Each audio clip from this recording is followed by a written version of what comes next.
So if you've been watching my videos for a while, you'll have seen that some videos have this funny little coin called a guinea, and other videos have a coin called a sovereign. And you may have been thinking, well, when did they stop using guineas? When did they start using sovereigns? Why did all this happen? And so I'll try and explain a little bit without giving you a whole load of prolonged, dull history. The guinea was originally named after the part of Africa that the gold came from, in West Africa, around Gold Coast and Ghana and around that area. And it was originally worth a variable amount between 20 shillings and 30 shillings.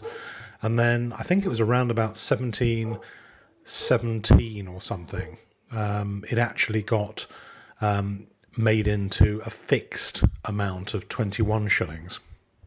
There were always significant problems with governments at that time trying to control the ratio of silver coinage to gold coinage and the values between them.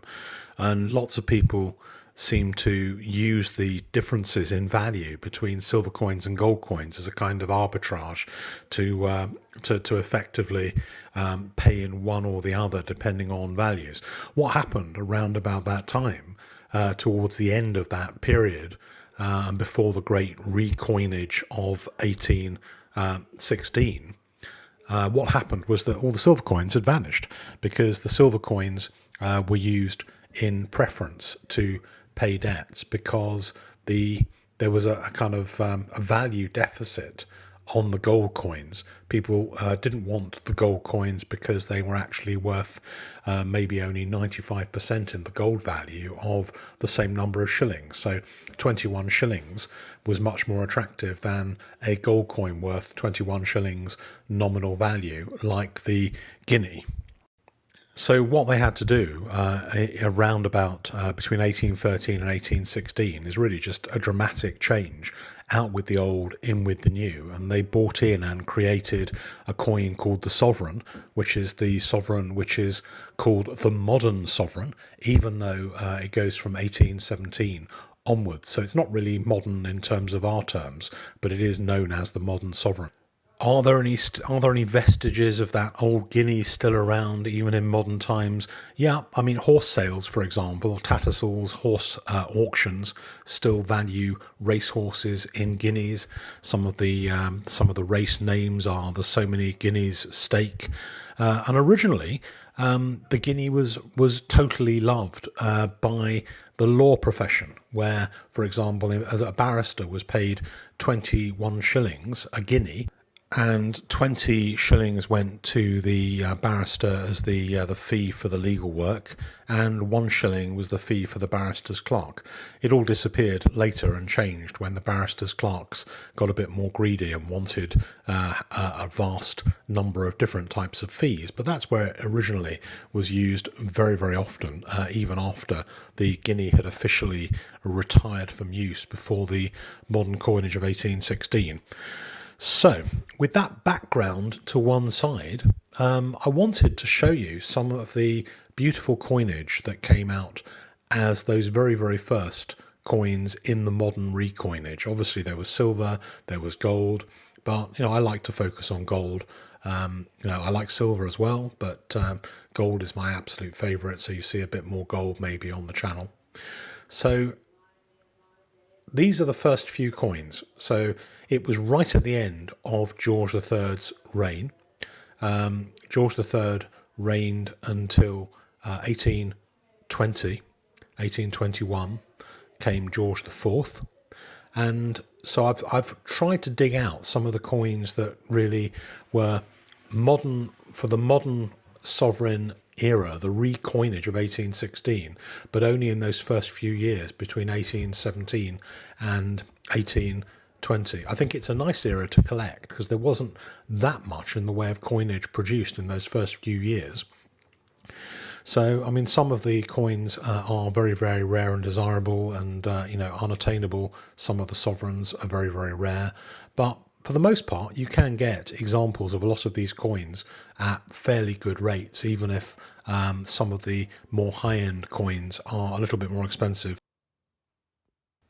such as the very, very rare proofs or the circulation coins, which are very, very rare in high grades. So those are the ones that a lot of the collectors go for. And you can see here, for example, this one is an 1820 half sovereign. This one is, they produced these in 1817, 1818, 1820. And 1820 is the lowest mintage of the 3 years. 1817 is the most plentiful. 1818 is a bit in the middle. You don't see very many 1818 or 1820 sovereigns. But in high grade, very desirable. And I think a lot of the more canny collectors have been focusing on these lovely half sovereigns once the full sovereigns got outrageously expensive.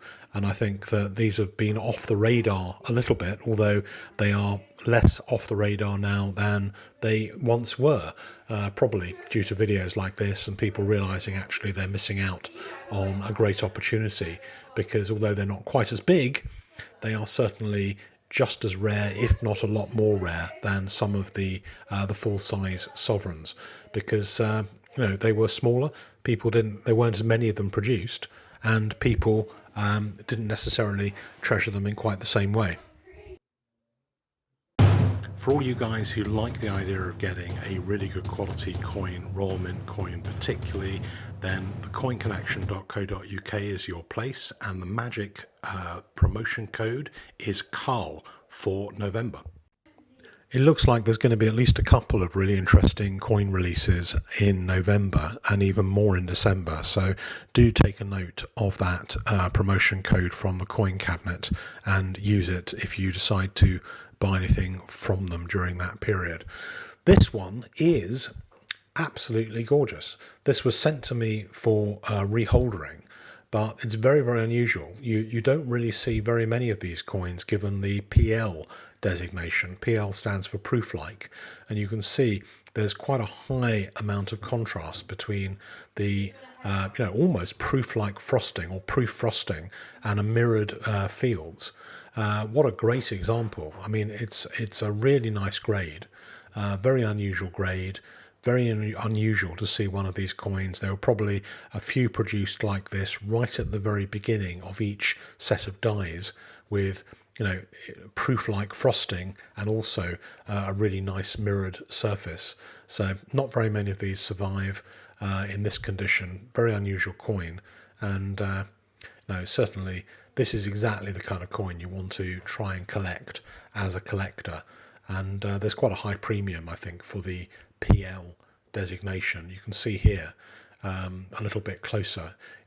It's almost like a proof coin, but not quite. If you see a proof coin of this era, it is a very, very different type of coin. You couldn't really mistake it for being proof to proof like. But the kind of frosting on a circulation coin is pretty unusual and very nice to see on this coin. I don't have an 1817 to show you at the moment, but you've probably seen those on other videos at the moment, other videos on the channel. So, but I do have some other coins to show you that I picked up the other day that are part of my collection. They were sold at the Stratus sale of spectacular English gold coins from Spink the other day, or now a few weeks ago. There were some great coins for sale. Most of the coins were way out of my price range and only, probably belong to the price range of very, very serious collectors. But I did manage to pick up a couple of nice coins. This one isn't strictly in that 1817 to 1820 kind of era, but it's pretty close. So this one is the next design that came on afterwards with George IV. This particular design first came out in 1823 and with a brand new square type shield to replace the fancy Merlin design shield that was out in 1821, which got mistaken for the sixpence. And 1823, there were a very small number of coins produced, pretty rare coin, you don't see them very often. 1824 is a slightly rarer year as well. 1825 is the 1817 of this particular era, a little bit more plentiful. 90% of the ones you see around seem to be dated 1825. So it's nice to see some of these other dates sometimes that are more difficult to get hold of. But they brought this kind of square type shield out really after a gap of a gap of 2 years. It took them a couple of years to kind of work out and redesign and reissue the half sovereign, and and it was only produced, I think, for those 3 years, and then they changed it up again. So you don't see very many of these half sovereigns around at all with that design. But the other coin that I bought does fit into the era. It's another 1820. This one is a really nice high grade sovereign, maybe slightly better grade than that PL designation, but not quite so proof-like. And you can see, although there's quite a, it's a very, very nice crisp minting, it doesn't look quite as proof-like as the other one. Didn't get the PL designation, but is actually 1 grade higher because there are fewer blemishes on it. And so this one I'm lucky that this one has gone into my collection. I've actually sent this over to NGC at the moment to be reholdered, to go into a new holder with the Modern Sovereign label on, which I like. I like it on older sovereigns or newer sovereigns, and anyone who sends me sovereigns in for grading, that's now the default. So unless they specify the brown label, they're always now going to get the really, really nice Modern Sovereign label on anything they send in. But I think you'll agree, very, very nice coin. Maybe not quite as mirrored in terms of the fields, but still a very, very nice example. And I think that, as I said before, this tiny little era, this few years of the birth of the new revised coinage, I think it's quite a nice discrete area to start collecting. So if you've got maybe some Victorian coins and you want to branch out into something older, then I would certainly recommend looking at the era just before Victoria, from 1816 onwards, from the new modern coinage, and seeing what you can pick up and collect in this era, which I think is probably a little bit under collected, and I think that a lot of collectors could do really well to add this one into their collection. Thanks a lot for watching. I love to read your comments, so please comment, let me know what you think and what your particular interest is in British coins, gold, sovereigns, guineas. Are you a guinea fan? Are you a sovereign fan? What does it for you?